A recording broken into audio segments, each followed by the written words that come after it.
Буюу Ганбатын Анар 2012 онд Сүйсийг Наранбаатар багшийн удирдлагад ор хөгжимд театрын жүжигчин мэргэжлээр төгсөж урлаг гэх айдын босгоор 19 наснда алхаж орж байжээ. Уншигч та бүхэн түүнийг оюутны байр ситком цувралын хөгжилтэй хэрсөө охины дүрээр мэддэг. Бид түүнийг түүчээ буландаа урьж ялцлаа.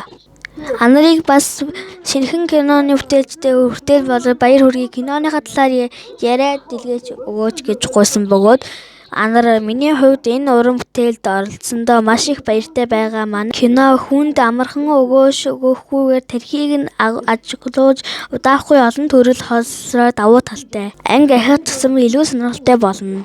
Үзэгчид эерэг сэтгэлүүд их маш их илгээж байгаад баярлалаа. Хүүхдүүд пана ихч хаана байдаг юм та мөн үү гэж их асуудаг. Шүүмжилж байгаа хүмүүс ч би үүнийг сонсож цаашдаа алдаа багатай ажиллах болно гэж ярилцлага өгье. 10 жилдээ анги алгасаж сураад 15 настайдаа сургуульд орж 19 настайдаа төгсөж байлаа.